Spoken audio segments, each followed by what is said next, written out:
now. Hi guys, my name is Jonathan Pazmino. We have Moises and Joshua with us as part of the company owners. Today we're going to be discussing Migos.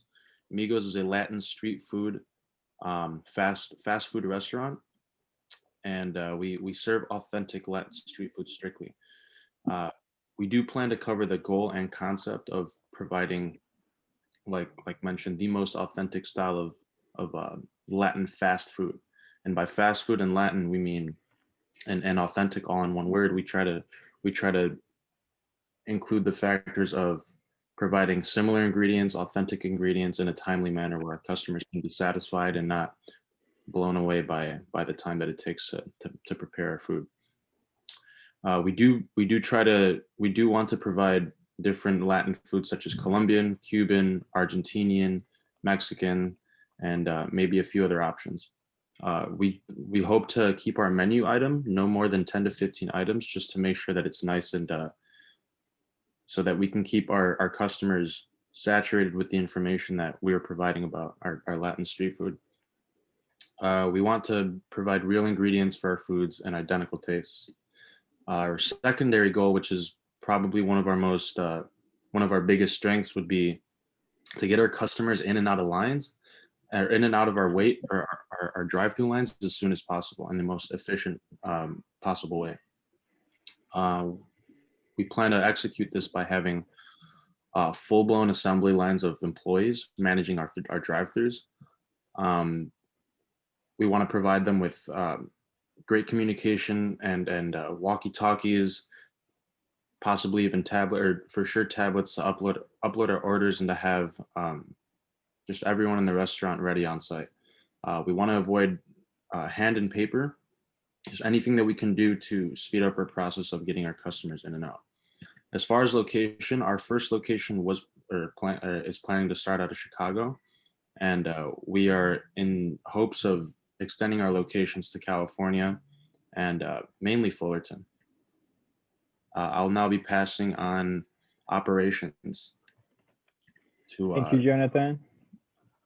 I will be talking about the operations of the business. Like Jonathan had mentioned, we want to emphasize smooth drive-through operations. We want our customers to be in and out of the drive-through line in hopefully less than 5 minutes. That's our end goal, and we're going to strive to achieve that goal. We want to have at least or about 10 menu items featuring examples from different Latin cuisines. We want to make sure that we're portraying and representing as many countries as possible, but still keeping it concise so that customers do not get overwhelmed. We will also have seasonal items, and those will most likely be desserts or drinks, and they'll be the more exotic type of items. They'll be around for maybe a couple of months, a couple of weeks, so that people get the chance to experience something different. To maintain consistency, some of our items will be shipped from the Chicago locations. Those will include pre-season items. Um, we'll make sure we're partnering up with Jonathan's dad, Ruben, and he's gonna be making sure that we get all those ingredients in the most fresh way. Our kitchen will be dummy proof, and what we mean by that is that most likely anyone can be able to work in it with no problem. We'll have easy follow through guides that the cooks can look at it and make sure that the food is being prepared in the way that it's supposed to be prepared. Our staff will be mainly composed by college students, and we expect to be paying them about the minimum wage. And we will also have the three managers working on location, and they'll be also able to jump in the grill if necessary or filling any positions that might be missing. All right, so this venture is going to require approximately 350,000 in startup funding. The three of us as owners and operators are going to contribute about 200,000, and the franchisor and Migos brand CEO Ruben Pazmino will provide an additional 147,000. That represents about 43% equity in the company. Mr. Pazmino will also receive a monthly franchise fee of 5% of sales for the use of the Migos name and associated strategic partnership. That franchise fee is going to continue as long as the SoCal location continues to operate under that franchise agreement. Of that 350,000 in startup funding, We've allocated 170,000 for the build out of the fast food window, any additional furniture and kitchen equipment that needs to be purchased. We've also allocated 180,000 for additional pre-opening expenses, which include pre-opening salary and wages, prepaid insurance premiums, legal and accounting fees, rent and utility deposits, restaurant supplies, licenses and permits, and also a pre-opening marketing campaign. On top of that, we'd also like to have about 125,000 of cash on hand in reserve just to maintain the business until it becomes self-sustainable. Now I'm going to kick it back over to Moises to talk a little bit about what we've done over the last 90 days. Thank you, Josh. Like he mentioned, I will be talking about the last 90 days, and they have been pretty busy for us. We've been doing a lot of research and finding very useful information. So one of our most important findings was that finding a drive-through location in Southern California is very hard. We've been looking at many areas, and it's just very hard given our budget. However, we did find a location that we believe used to be a Cars Junior that is located in Cypress, California. That could be a great location since it's near Cypress City College, and that gives us access to potentially college students that will want to work with us.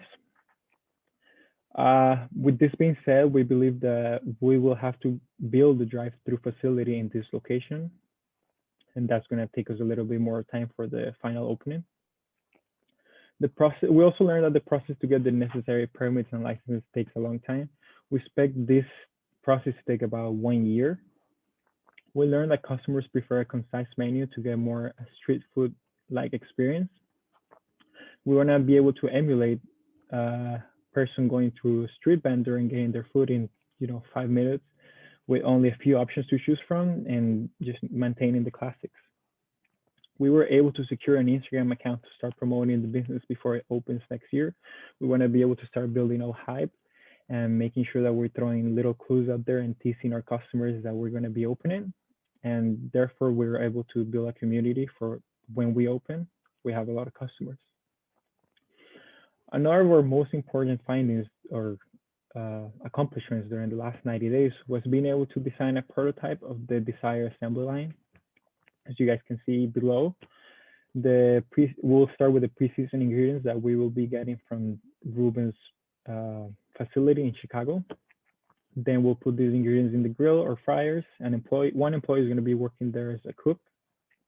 After this, they will move on to the prep table where another employee is going to be there. And they're going to follow a guide that's going to be in front of them, telling them how to prepare each of the meals, how to assemble a Cuban sandwich, how to assemble an arepa or any other item. There will be another station, which will be the bagging station. That's where we're going to pack everything, put it in bags, and we're going to add a distinctive touch, which is adding a flag from the country that the food is from. For example, if we're making a Cuban sandwich, we'll add a Cuban flag. This will make it easy for customers to identify their products and also easy for the employee that's bagging and putting everything together. This employee will also be able to go to the prep table if that person needs help.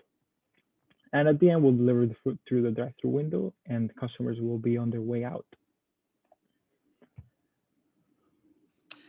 So with the long-term plan, obviously that starts with location. As Moises mentioned, there are almost no drive-through compatible restaurants for lease within our target area. Finding a drive-through location for sale is a lot easier, but that would require several million in startup capital, which we are not able to do at this point. We have reached out to the property owner in Cypress, and their restaurant is able to accommodate a drive-through window, but the current layout would require remodeling to add that drive-through in. Should negotiations proceed with that location, we would look to have the rent deferred during the leasehold improvement process, using that added value from the remodel as leverage. As mentioned by Moises, the necessary permits are going to take some time, as will the construction and potential delays in construction. So we're going to push the launch date back to June 1st of 2022. With that in mind, we did prepare some financial projections once we do begin operations. We based those projections on our research and some basic operational assumptions, such as maintaining food costs at or below 30% of sales, We also aim to see a 2% month-on-month sales growth in year 1, 3% growth month-to-month in year 2, and 4% in year 3. On the right here, you can see a snapshot of our projected 3-year income statement. As you can see, we're going to operate at a loss likely through year 1. Our break-even point should occur sometime in year 2. And we will maintain enough sufficient cash flow or cash balance to maintain the company and keep us out of hot water. Our current projections show that break even again at year 2, and by year 3, projected revenue of over 1.3 million. I'm going to kick it back over to Jonathan to wrap things up. Our point, as restaurant owners, we do plan to fulfill the satisfaction of all our customers. Our biggest form of leverage and strength is to keep our differentiation of style, business, flavor, and choices as far away from our competitors as possible. We do hope to successfully cater to our consumers and our plan, and we do hope to execute our plan and to attract enough clientele to hopefully expand our restaurants across the country. We are actually very excited to introduce a potential location in the near future in Fullerton, just because that is a prime location for college students and overall just a young demographic. And that concludes our presentation. Thank you, Moises, Josh, and again, we hope to flourish our plan of opening Migos.